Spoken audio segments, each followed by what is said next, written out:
For the last 6 months, I've been working on my own NFT project that I believe is going to change the game. Really fun game that makes you money. A fun game that earns you money. How much did you guys make from CryptoZoo? I lost around $50,000 in CryptoZoo. I lost $40,000. I lost around 15,000 US dollars. I lost $25,000. $120,000. $500,000 Australian, which is $500,000 in CryptoZoo. Shut up! No, you haven't! Yeah, 500K. Oh. People often don't go to such pains to hide anything unless there is a strong reason to do so, and that seems to be the case right now. This case was meant to be Logan Paul's grand return, a complete transformation that would refute his critics and restore his reputation. Instead, it has taken a different route and become one of the most damaging experiences of his career. It is not because of a recent incident or leaked messages that he is now attempting to hide his own sworn testimony from the public. Naturally, when someone with that much power works so hard to limit access, there are legitimate worries about what might have transpired behind the scenes. Logan Paul initiated the case by filing a defamation lawsuit against Coffeezilla, presumably in the hopes that legal pressure would curtail or even put an end to the criticism. Like I said in my last video, Logan Paul filed this motion to preserve confidentiality so that he can mark his entire deposition as confidential. This would effectively mean that Coffeezilla can't share this deposition or any of the contents within it with anyone outside his legal team, and he could only use it for purposes of litigating this defamation lawsuit. For starters, this kind of a request to mark the entire deposition as confidential is not normal. The plan seemed straightforward. File the complaint and the media attention would fade. However, that is untrue. Instead, it exacerbated the situation and led to a formal deposition. He is currently working to ensure that no one has access to it. The whole document, not just specific sections. No changes, redactions, or partial disclosures.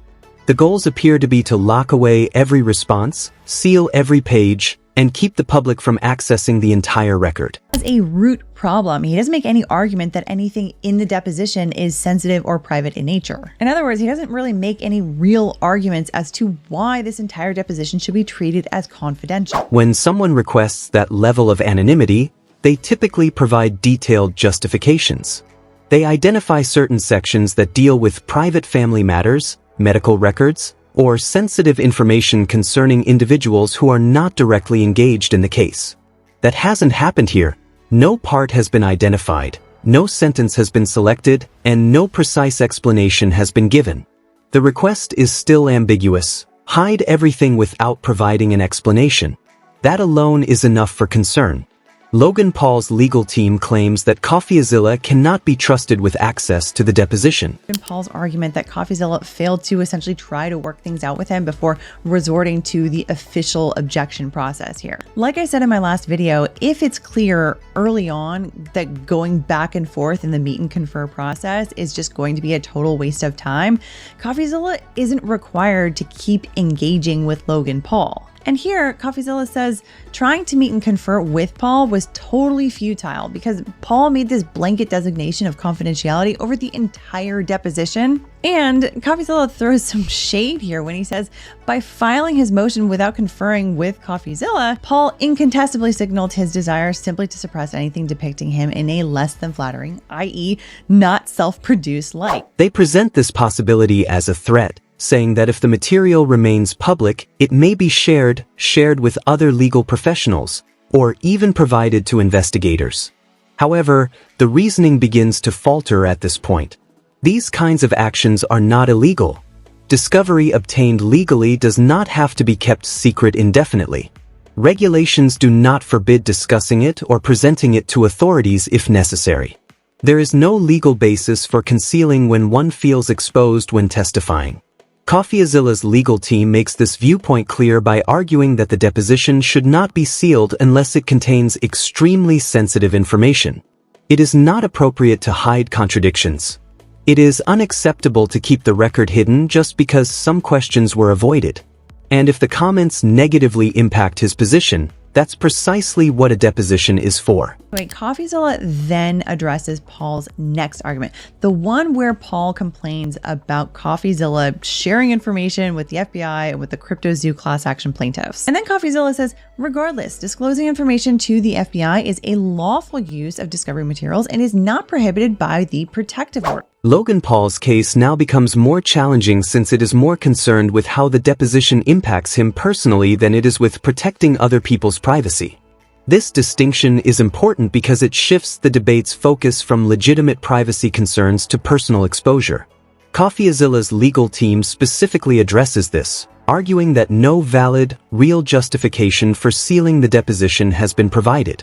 There is simply a generic request to remove the entire document from public view. No detailed explanation, no apparent justification, and no mention of any particular regions are offered. This approach is inconsistent with the way courts typically handle situations of this nature. Starters, Coffeezilla essentially says, hey, pot calling the kettle black much? Logan Paul's lawyer sent a detailed letter on December 1st, 2025 to the FBI, making his own accusations against Coffeezilla and explicitly referring to material he obtained in discovery in the case, including emails and phone calls. It begins to resemble an attempt at damage control rather than protection at this point. If the deposition had obviously benefited him, this issue most likely would not have emerged. People rarely go to such measures to hide something that benefits them. Instead, they highlight it, use it as evidence, and use it to support their assertions. Here, the objective is to keep it entirely hidden. That modification is crucial. Depositions cannot be edited, reshaped, or controlled in real time like information found online.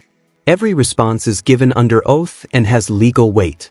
If the transcript is released to the public, it will only display the words exactly as they were said, without any editing or selective framing. That level of effort to conceal it, of course, raises the straightforward question of how that testimony truly happened. Nothing in the protective order that restricts the use or disclosure of non-confidential information. And so here's where I think Coffeezilla lays down some strong hints as to what it is that Logan Paul is so afraid of getting out from his deposition. Here, Coffeezilla says, the mere fact that Paul comes off poorly in his deposition is no basis to keep the entire transcript confidential. If, for example, Paul was evasive during his deposition or admitted to making misrepresentations, which would support Coffeezilla's defense of truth, of course, that is no basis to keep his deposition hidden from the public. And if Paul's testimony contains evidence that a crime has been committed, not only will that testimony not be confidential under either the protective order or any common law definition of confidential, but it would be contrary to the public interest to shield it from law enforcement. At this moment, the conflict begins to worsen. Examining the records reveals that the issue goes beyond protecting personal information. Logan argues that because Coffeezilla allegedly provided the FBI with access to case-related information, the deposition should not be trusted. But such reasoning is faulty. Sharing legally acquired evidence with law enforcement is acceptable and frequently even expected, especially if it raises the possibility of misconduct. This is emphasized by Coffeezilla's legal team, who point out that the public can gain from it. The assertion is inconsistent when you consider that Logan's own legal team also contacted the FBI using discovery information. By creating an obvious double standard, this weakens the position as a whole. The focus abruptly shifts from fairness to concern about potential results, since the real concern is not FBI involvement but rather what might be found. Logan also claims that a protection order was violated, but upon deeper inspection, it becomes out that the order only covers clearly defined classified material. And he also responds to Paul's argument about sharing information with the CryptoZoo class action plaintiffs as well. Specifically, he says, Paul also suggests Coffeezilla is improperly sharing confidential information with counsel in the class action, citing a YouTube video in which class action plaintiffs counsel claims Paul's defamation case was helpful to the class action case. Paul omitted from his motion what class action counsel found so helpful. The ruling makes no mention of the requirement that all discoveries remain within the lawsuit. It only applies to data that meets the particular confidentiality criteria of the document. Again, Logan does not identify a specific passage, page, or specific instance of the deposition that satisfies this requirement. Sealing everything is still a rather generic recommendation. However, Courts rely on particular rather than generalizations, and what has been presented does not meet this need. In a subsequent argument, Logan accuses Coffeezilla of manipulating the legal system by giving lawyers involved in the CryptoZoo class action lawsuit access to discovery information. But this reasoning is equally flawed. When the same project, similar claims, and overlapping parties are engaged, sharing non-confidential information is a common and accepted practice. So his third argument basically says that Coffeezilla hasn't indicated any imminent need to file any portion of Paul's deposition transcript. And he says Coffeezilla also hasn't explained how designating the deposition as confidential otherwise impacts Coffeezilla's ability to litigate the case. But that's not a reason to mark evidence as confidential. This frequently occurs, particularly when the information is contained in official court documents or is already accessible to the general public. One important feature is that a significant amount of the material being quoted was already accessible to the general public. Publicly available documents and court filings are examples of these. Therefore, a closer look disproves the allegation that private information was secretly revealed. At this point, a clear pattern begins to emerge.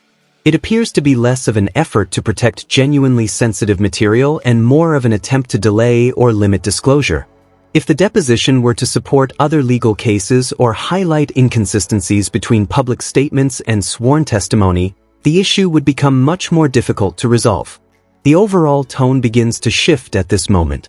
If the deposition included nothing worrisome, there would likely be less of an effort to hide it. Looking at this list of categories for protection and looking at how in his motion Logan Paul doesn't claim that any of the information triggers any kind of privacy right, whether that's his or some third party. Again, unless I'm missing something really important here that, it happens as much as I hate when it does, I don't see anything in this motion that tells me, yeah, there's some reason to keep this confidential. So at the end of the day, I'm thinking this is pretty likely that it's going to be denied and that the deposition is likely to get shared. And I'll just say, if this deposition does find its way to the internet, I, for one, would be very interested in watching the playback. In other words, what Coffeezilla is highlighting here is that we, you and me, the public, have a right to observe how our judicial system is operating because the courts are a very important part of our government. Even though it's not criminal law, civil lawsuits still have a heavy ability to shape our lives and our society.